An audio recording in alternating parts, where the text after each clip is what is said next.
je vais vous demander, mesdames et messieurs, de bien vouloir accueillir sur scène son Excellence, Monsieur le Premier ministre de la République du Sénégal, qui va nous rejoindre pour le mot de clôture.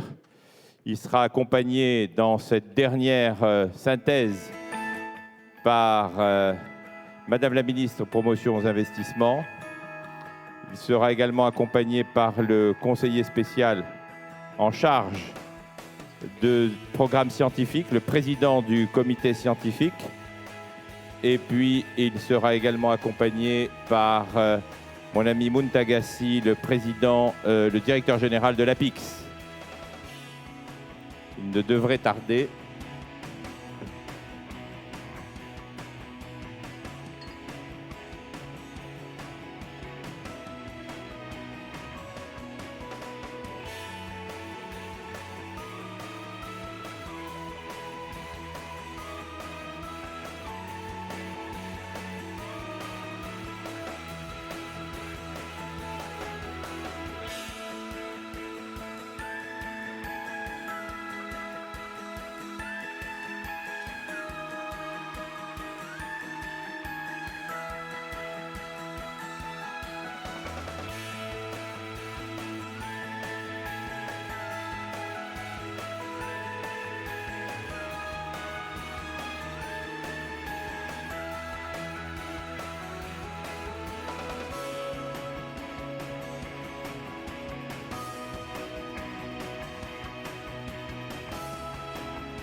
Mesdames et messieurs, je vous prie de bien vouloir accueillir comme il se doit son Excellence, Monsieur le Premier ministre de la République du Sénégal, Monsieur Mohamed Dionne, s'il vous plaît.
Si on peut cesser la musique, s'il vous plaît, et je vais vous demander de bien vouloir vous lever pour l'hymne national de la République du Sénégal.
Merci.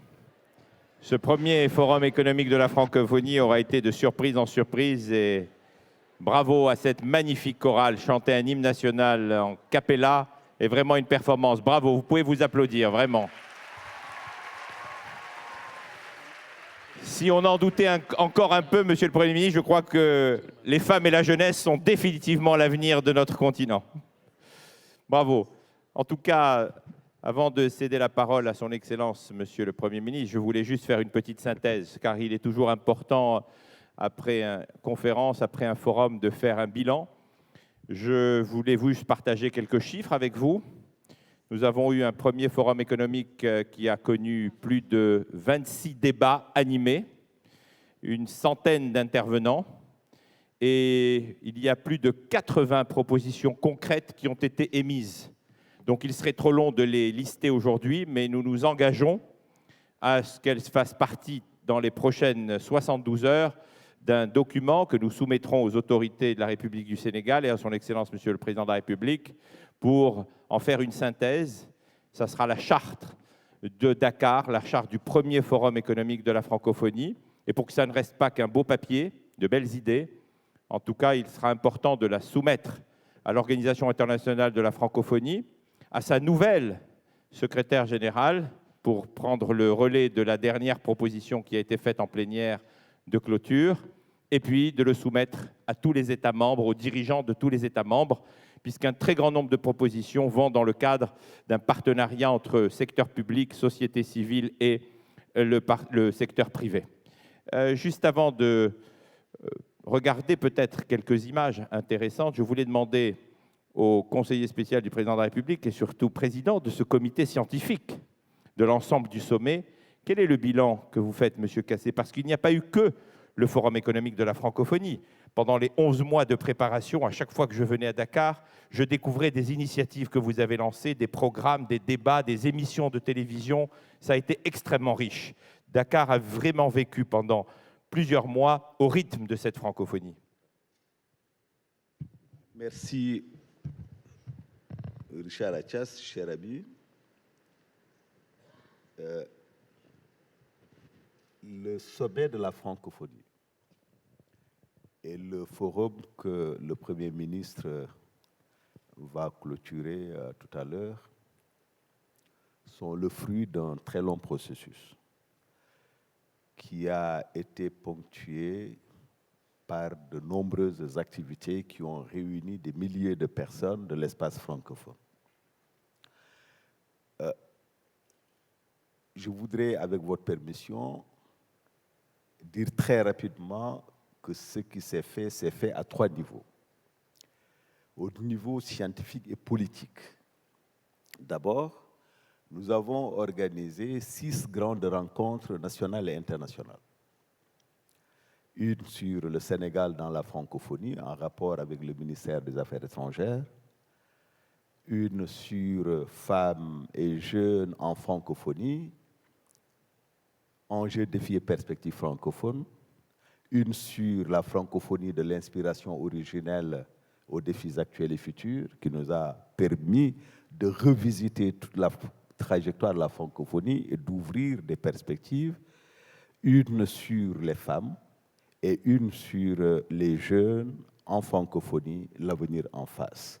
Nous avons également organisé une grande rencontre internationale sur l'offre de formation francophone à l'international. Cela veut dire que nous avons fortement pensé que la francophonie ne peut pas être consistante si elle n'offre pas dans son propre espace et au reste du monde des modules en matière de formation qui correspondent aux besoins du monde. Nous avons également participé à d'autres rencontres avec la Fédération Wallonie-Bruxelles et d'autres partenaires sur des thématiques qui ont permis d'enrichir le processus d'élaboration de la déclaration de Dakar. Au plan politique, nous avons produit, le Sénégal a produit une esquisse de déclaration de Dakar que le comité de rédaction basé à Paris a validé. Et ce comité, je rappelle, est dirigé par le ministre représentante du chef de l'État auprès de l'OIF, Mme Penambo. D'autre part, au plan toujours politique, je pense que ce qui s'est passé à Dakar est extraordinaire. D'abord, l'histoire de la francophonie va retenir que c'est à Dakar que pour la première fois, une femme dirige l'institution. L'histoire retiendra également que c'est à Dakar que les stratégies économiques et de jeunesse pour la francophonie ont été validées. L'histoire retiendra également que le nouveau cadre stratégique décliné en programmation quadriennale de la francophonie a été validé à Dakar. L'histoire retiendra enfin, c'est en toute modestie que je le dis, que le niveau de représentation de chefs d'État, de chefs de gouvernement, de ministres des Affaires étrangères, de ministres chargés de la francophonie a été extrêmement élevé. Enfin, au plan infrastructurel, c'est important de le dire, nous avons tenu le sommet et tenu le pari. Beaucoup étaient sénégalo-pessimistes. Et grâce à une volonté, celle du président de la République, à un engagement, à une méthode, ce centre a été construit en 11 mois, ce qui est une performance, comme le rappelait le président Salguière. Voilà donc ce que je voulais dire. Ce n'est pas exhaustif. J'ai fait un tout petit peu le tour des différents stands pour demander par rapport à l'accréditation, à l'organisation, à la couverture média, à la santé, au programme culturel. Est-ce qu'il y avait des problèmes? Très sincèrement, on m'a dit que s'il devait y en avoir, c'est peut-être 2 ou 3% maximum. Et je dois juste terminer en disant que ce forum économique est le prolongement du sommet. Et on y reviendra tout à l'heure. Je pense que de bout en bout, comme disait l'autre, ça a été un succès total. Merci. Merci, monsieur le conseiller. Monsieur le Premier ministre, je voulais, au nom de tous les participants, vous remercier et remercier son Excellence, Monsieur le Président de la République, pour le chaleureux accueil, vraiment, qui nous a été réservé, et surtout d'avoir eu cette merveilleuse idée de prolonger le sommet des chefs d'État par ce sommet économique. La deuxième chose, c'est que vous avez là, et c'est l'avis unanime, donc je ne pense trahir aucune voix, y compris de tous les investisseurs internationaux qui, certains, ont dû parfois nous quitter ou même déjà commencer, c'est pour ça qu'il y a un petit absentéisme, des réunions avec certains membres de votre gouvernement parce qu'ils sont déjà dans l'action. Et un certain nombre de chefs d'entreprise sont venus déjà nous dire qu'ils ont des réunions bilatérales en ce moment même à Dakar pour prolonger dans les projets d'investissement qu'a présenté le directeur général de l'APIX, que je souhaite vraiment remercier pour son engagement. Je pense qu'on peut vraiment féliciter toute l'APIX. Ils ont été exceptionnels d'engagement, matin et soir, pour nous aider à préparer et à collaborer étroitement sur ce premier forum économique de la francophonie. Également être le porte-voix de l'émerveillement, Monsieur le Premier ministre, que les participants ont eu de ce formidable centre international de conférences Dakar Abdou Diouf.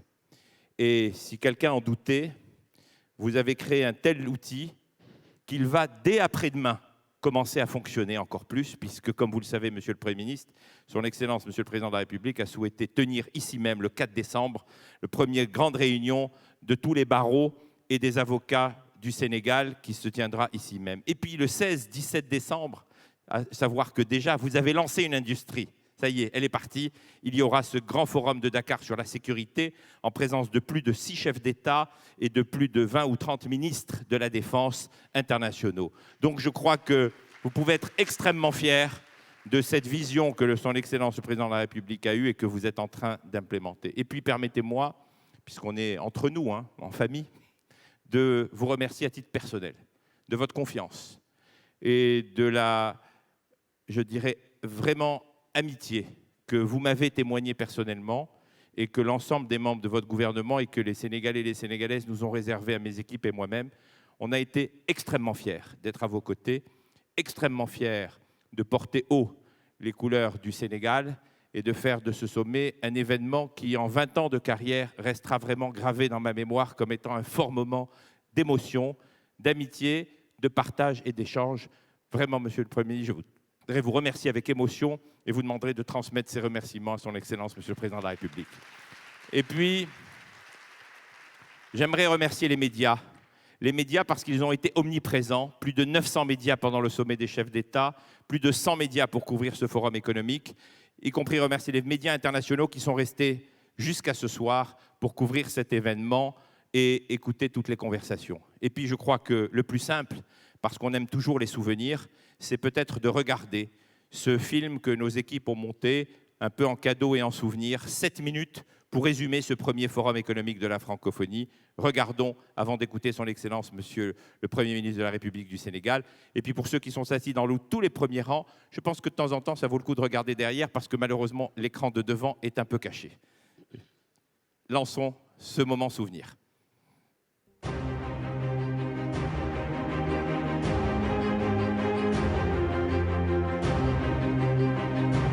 Demain, que sera mon avenir? Nous, enfants francophones, nous vous demandons de bien vouloir poser les bases d'un espace économique fort, équitable et durable. Pas un seul discours des chefs d'État réunis au sein de l'OIF jusqu'à hier n'a omis de mentionner l'économie. Souhaitant plein succès à nos travaux, je déclare ouvert le forum économique de la francophonie et je vous remercie. On oublie souvent que c'est une langue également qui exprime parfaitement toutes les réalités du monde, en particulier les réalités économiques, les réalités techniques. Au moment où les économies sont contractées en Europe, l'espace de croissance c'est ici, parce qu'il faut construire les routes, les autoroutes, les chemins de fer, les ponts. Je crois à la francophonie. La deuxième, c'est que je crois dans l'Afrique. Et la troisième, c'est que je crois dans la nécessité de resserrer encore le partenariat entre la France et l'Afrique. Le Canada est convaincu que davantage d'investissements financiers et d'échanges commerciaux dans l'espace francophone auront pour effet de dynamiser nos économies et de réduire la pauvreté.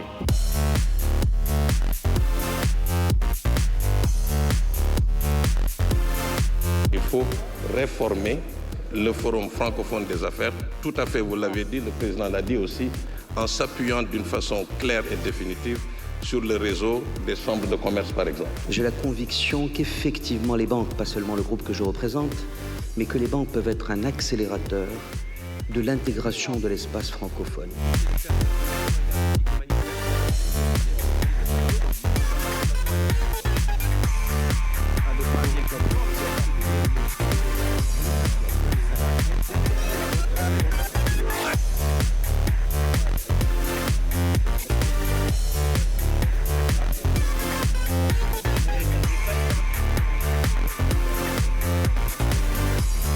Le potentiel économique de l'espace francophone est immense et il doit être beaucoup mieux valorisé par l'ensemble de ses acteurs.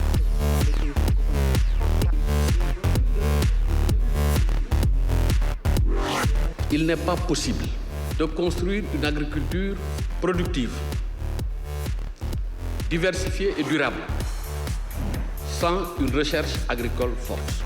Moi, je pense que la première alternative, c'est de sortir de cette logique du profit étroit, de titres, de sociétés de presse, d'organismes de presse, pour un véritable espace francophone mutualisé. Est-ce que tu penses que la culture peut véritablement avoir un impact économique en francophonie? nuru sa baay baax na trop waaye nuru jamono ko gëm. J'ai tout compris. Ressembler à son père, c'est une très très bonne chose qu'on encourage ici, mais lui il dit il faut ressembler à l'époque, ton époque. Il s'agit de construire ensemble un espace francophone solide qui structure des processus et des procédures d'investissement par une plus grande attractivité de l'environnement des affaires et une plus grande compétitivité. Est-ce que nous sommes venus ici pour parler franchement ou bien... Ah oui, il n'y a pas de langue de bois là. Faire une langue de bois et puis chacun retourne chez lui, on subit les mêmes humiliations, on fait des queues interminables devant certaines ambassades, on est refusé et puis il n'y a plus rien. Si c'est ça, c'est pas la peine. Un jeune aujourd'hui qui veut acheter des équipements pour monter une petite entreprise pensera d'abord à aller en Chine ou aller en Inde en ayant facilement un visa de transit par Dubaï plutôt que de prendre Air France et d'aller à Paris. Oui, c'est ce qu'évoquait... C'est un manque à gagner pour la France.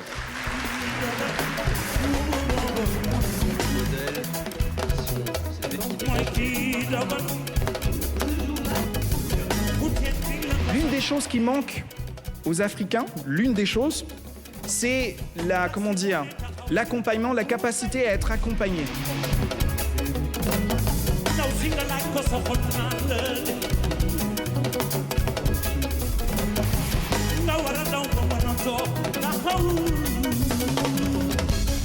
C'est ce que nous voulons impulser aux jeunes pour qu'ils comprennent que quelque part, il n'y a rien de sous, il n'y a rien d'avilissant. Chacun devra, avec la qualification que peut apporter les centres de formation, le métier qu'il faut pour rendre complémentaire effectivement la société. D'emblée, c'est de souhaiter la bienvenue aux 1379 investisseurs et amis du Sénégal qui ont accepté de venir partager avec nous des échanges sur le forum économique.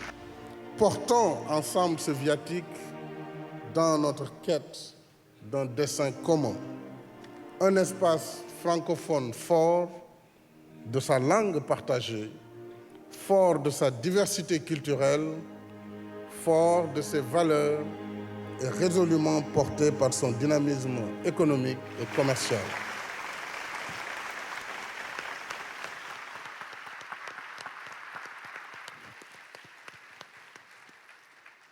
Monsieur le Premier ministre, je vais vous demander de bien vouloir nous rejoindre pour prononcer votre discours de clôture et clôturer ce premier forum économique de la francophonie. Monsieur le Premier ministre de la République du Sénégal.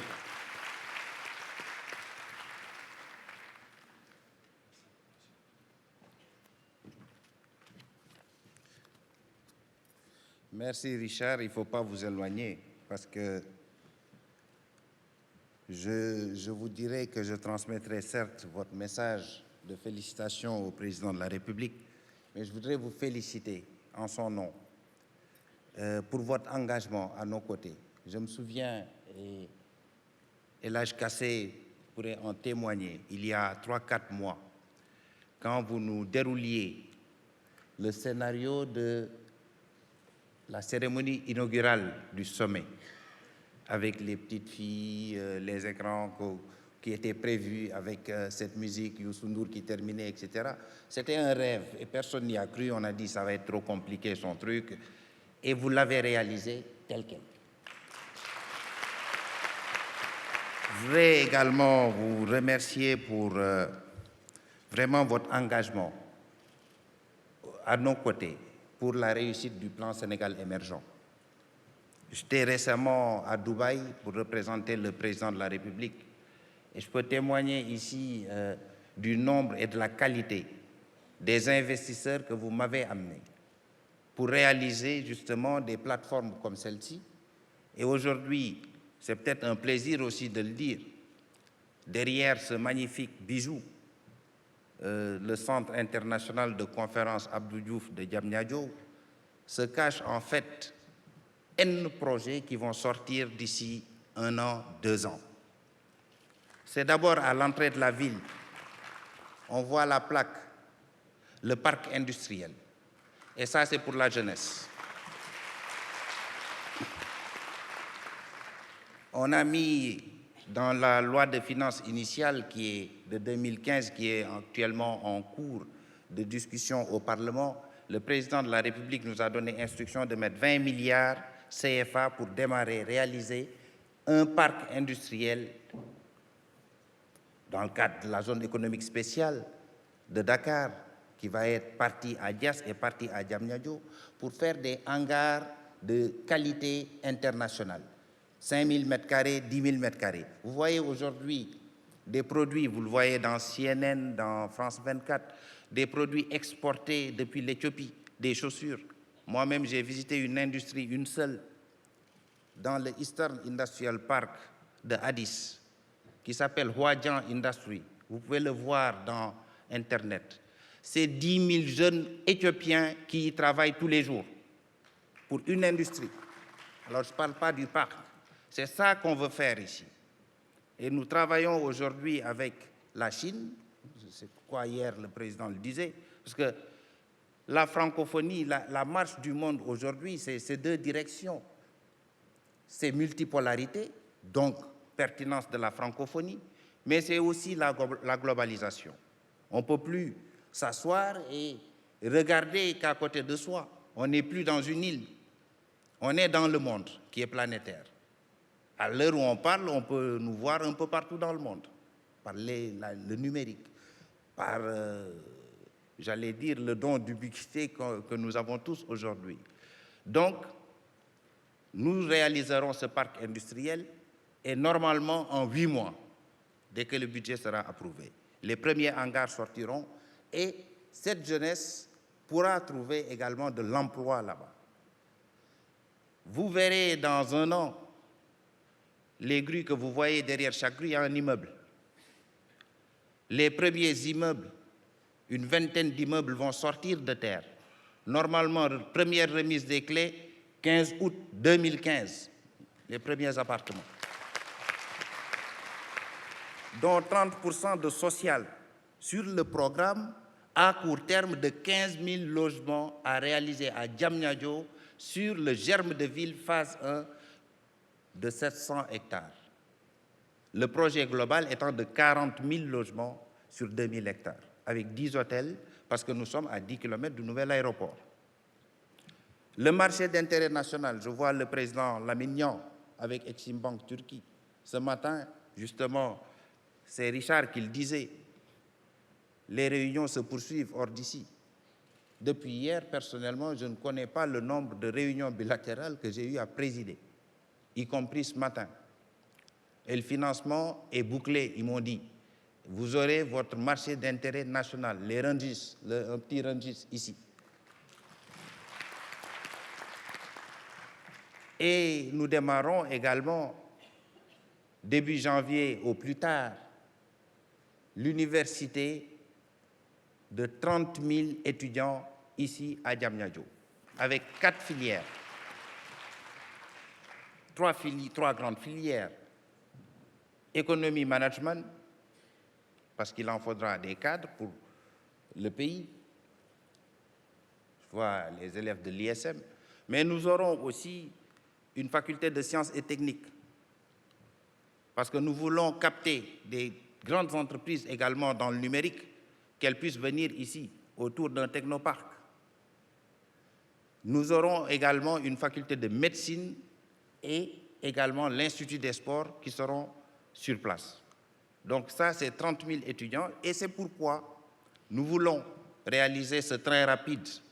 En fait, l'aéroport est le prétexte, mais on aura 30 000 étudiants, on aura tous les travailleurs dans le parc industriel, on aura ceux qui vont travailler dans les hôtels, 10 stations donc sur ce petit RER sénégalais qu'on appelle nous le TER, qui va relier l'aéroport international Blaise Diagne de Dakar à Dakarville. Et pour cela également, nous avons les dotations budgétaires. APIX, vrai ou faux? Donc, parfois on dit l'endettement, l'endettement. Il y a de la bonne dette et de la mauvaise dette. La dette pour le fonctionnement et la consommation, c'est de la mauvaise dette. Mais la dette pour faire de l'investissement, parier sur le futur, pour les générations à venir, c'est de la bonne dette. Et pour nous, ça s'appelle des eurobonds, ça s'appelle le Soukouk, 100 milliards, eurobonds 250 milliards. C'est une négociation qui vaut mieux, un bon arrangement qui vaut mieux qu'un procès qui durerait 10 ans. C'est Mittal, c'est 75 milliards. Et c'est toute cette cagnotte que nous mettons au service du futur de notre pays. Et je terminerai juste avant de faire ce discours. Le 27 décembre, nous accompagnerons le président de la République à Touba pour démarrer l'autoroute qui va relier Touba à Dakar. Touba à Thiès, donc c'est Touba-Dakar. Parce que nous venons de boucler le financement de 400 milliards CFA avec Exim Bank Chine. Et nous avons la dotation de 10% prévue dans notre budget comme contrepartie. C'est cela le PSE, le plan Sénégal émergent. Mais ce n'est pas que du hardware, j'allais dire, j'ai honte dans ce temple de la francophonie. Ce n'est pas que du matériel. C'est d'abord, premier projet phare, l'indépendance en matière d'agroalimentaire. C'est le programme national d'autosuffisance en riz du pays qui nous permettra de mettre dans les poches des Sénégalais et non des producteurs du Cambodge et du Vietnam 250 milliards de francs CFA par an. Avec 1 600 000 tonnes de riz paddy, soit 1 80 000 tonnes de riz blanc. Et le président nous met la pression pour qu'on aille au-delà et que demain, que le Sénégal puisse exporter du riz. Et c'est possible.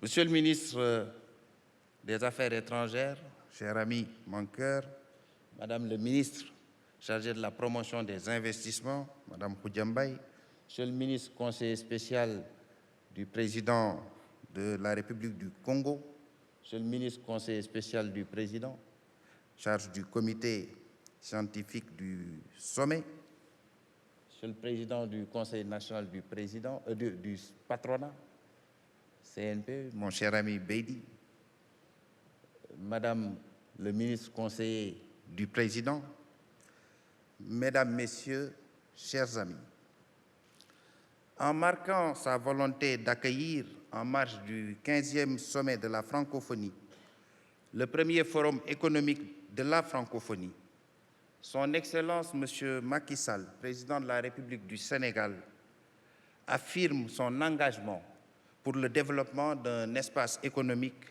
francophone.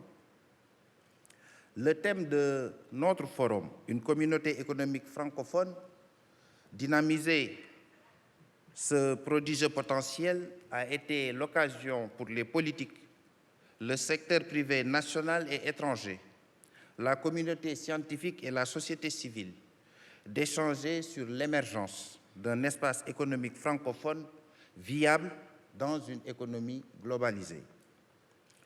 Vos échanges riches et fructueux qui m'ont été rapportés confirment la pertinence de l'engagement renouvelé de son Excellence M. Macky Sall, président de la République du Sénégal, à œuvrer pour le développement d'un espace économique francophone. 2 jours durant, vous avez, au cours de vos travaux, fait un diagnostic de la situation économique dans l'espace francophone. Ainsi, vous avez passé en revue les potentialités économiques dont regorge l'espace francophone, mais vous avez également mis en exergue les enjeux et les perspectives d'un développement intégré des États membres de la francophonie. Aussi avez-vous démontré que l'espace francophone, au-delà de la langue et de ses 220 millions de locuteurs, constitue un véritable espace économique qui peut peser sur les orientations économiques internationales, mais également de chacun de nos États. À cet égard, je voudrais me féliciter de la forte adhésion des États membres de la francophonie et de l'ensemble des partenaires au développement, techniques, bilatéraux et multilatéraux, au plan Sénégal émergent que j'évoquais tantôt, ce nouveau cadre de référence pour l'ensemble des politiques publiques du Sénégal, mis en place par le président de la République, son Excellence M. Macky Sall. Mesdames, Messieurs, je voudrais donc en son nom, à celui du gouvernement et de l'ensemble du peuple sénégalais, exprimer à vous tous toute notre reconnaissance. À nos pays amis, tous continents confondus, à nos partenaires techniques et financiers, au secteur privé national et étranger, qui ont permis la parfaite organisation et la réussite de ce forum, je voudrais exprimer notre profonde gratitude. Je tiens particulièrement à saluer et à remercier le président de la République française et le Premier ministre Alain Juppé, qui étaient là hier encore, et qui ont voulu marquer et rehausser de leur présence ce premier forum économique de la francophonie et à travers leur personne, le peuple et le gouvernement français pour leur amitié et leur soutien constant.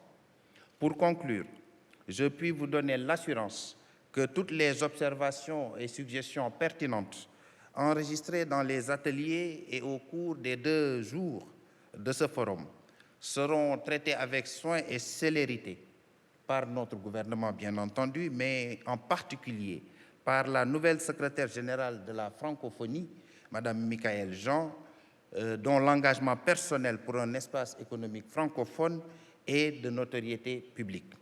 Distingués invités, Excellences, Mesdames, Messieurs, en vous souhaitant bon retour dans vos pays respectifs et en espérant vous accueillir à nouveau et sous peu au pays de la Teranga, je déclare clos les travaux du premier forum économique de la francophonie et je vous remercie de votre bienveillante attention. Merci.